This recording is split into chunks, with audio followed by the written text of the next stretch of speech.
Good morning. Hmm.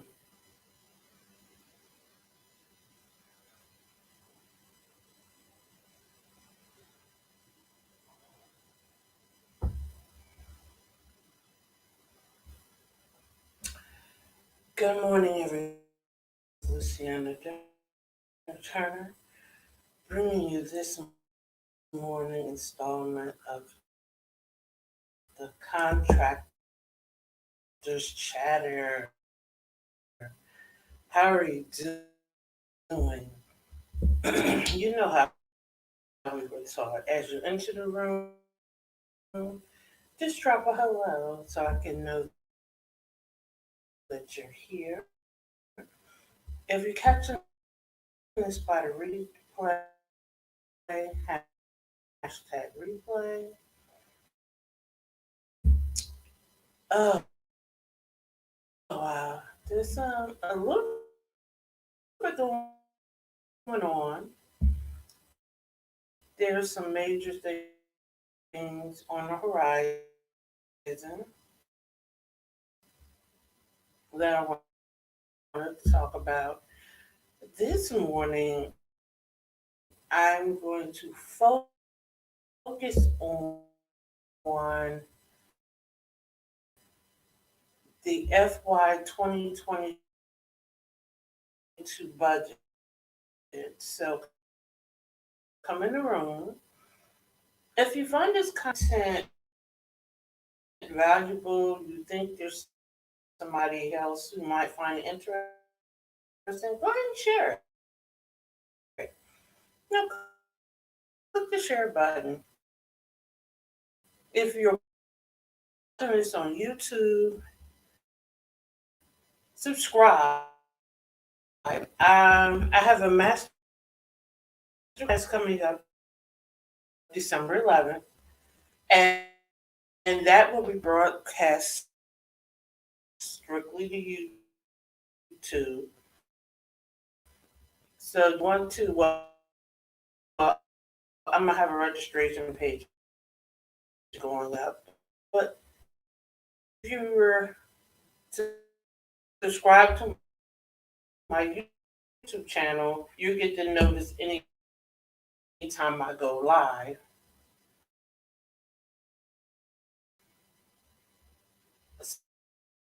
So, mm, something wrong with my screen. Oh well. Good morning, everyone. And this is Wednesday. We're midweek, and let's get this party started. Contractor Chatter was designed to be that up level conversation around government contracting. I wanted to go beyond the basics of who is, where to find contracts, how to write a proposal, and just really delve into appropriations, legislations, things of that nature.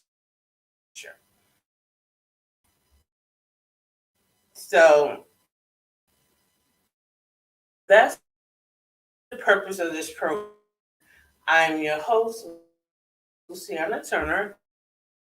I've been contracting 21 years all total, including my nonprofit time.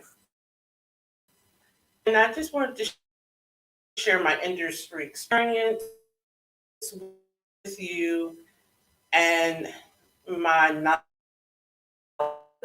on that front. So, with that said, let's get this part started. So, Senate rejected the $3.5 trillion budget.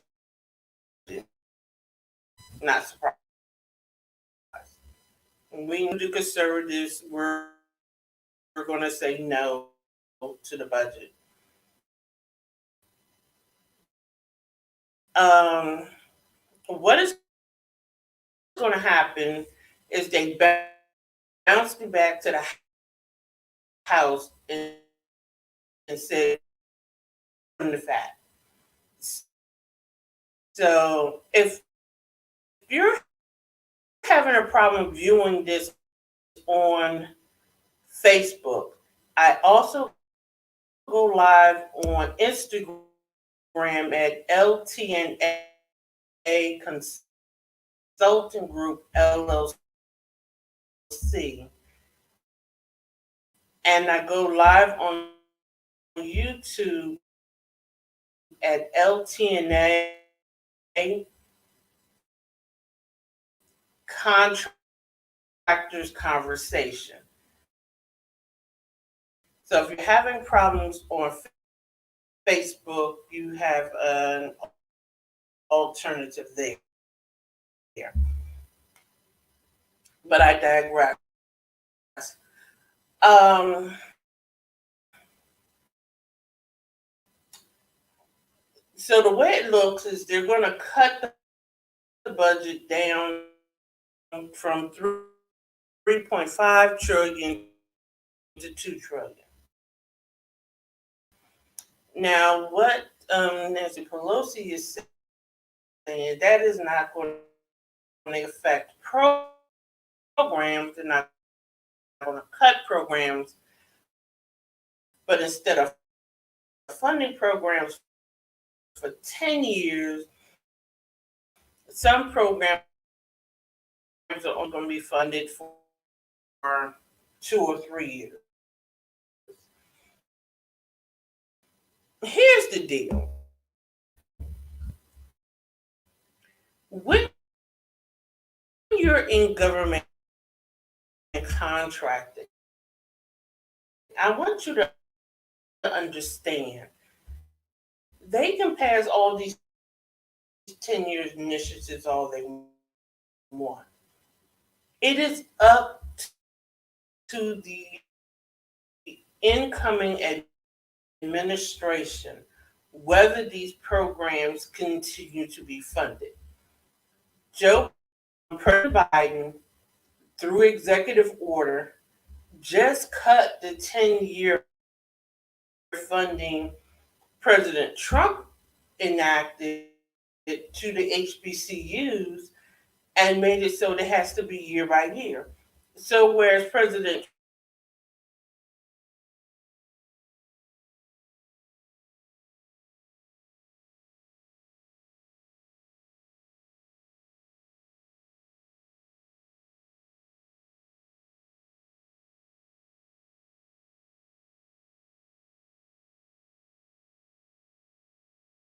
and changes in administration affects what the budget holds and what the budget says, which is why I talk about the long game. When you come into government contracting, you go in understanding when there's a change in administration, there's also a change in spending, and there's a change in spending priorities.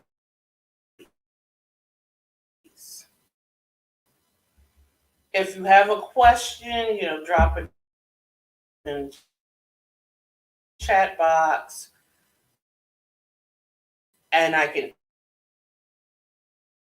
answer the question.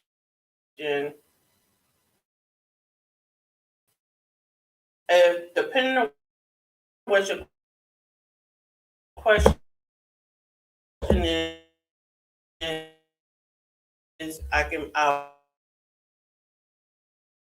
can bring you live and we can discuss it as long as it's on topic. Um,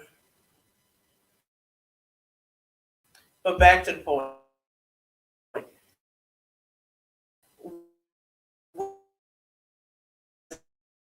Change in administration, especially when you're going from a Democrat to a or a Republican to a Democrat, you're going to have a change in spending priorities. So when you're playing a long game, you you account for that in your contracting strategy, which is why you must be clear in your contracting objectives, especially in the election year, especially if it looks like there's going to be a change in administration. That year is the year, once a contract is awarded, that funding is obligated. And unless it's a situation where it's a short fund, stop fund, or there's a failure to perform, that is guaranteed funding. And I talk a little bit more about that during my virtual summit, but that's the only time administration does not affect contracting. Other than that, um, the overarching budget or spending initiatives is affected by who is sitting in the White House. Whoever occupies Pennsylvania Avenue directs the spending initiative. It just is what it is. It's always been that way. And the one way that you can mitigate that, like you're the big defense contractors, Democrats typically do not spend a lot in defense. So what defense contractors do, they either read so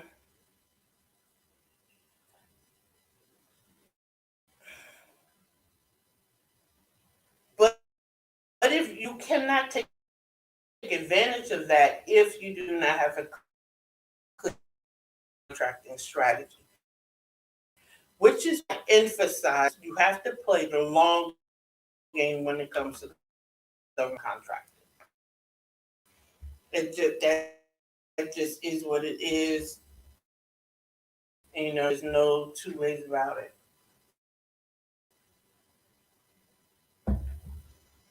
So how do you play the long game and be effective in government contracting?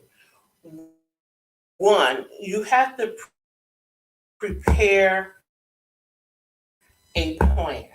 You can't just be throwing stuff at the wall hoping it sticks. You have to prepare. Two, you have to have clear objectives within that plan. And clear objectives means you have to know what you're going for.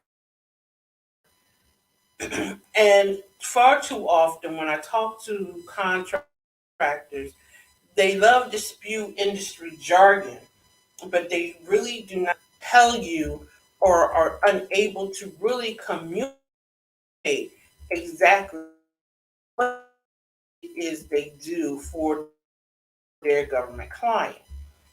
So you can't create objectives. You can't create an end game that is going to go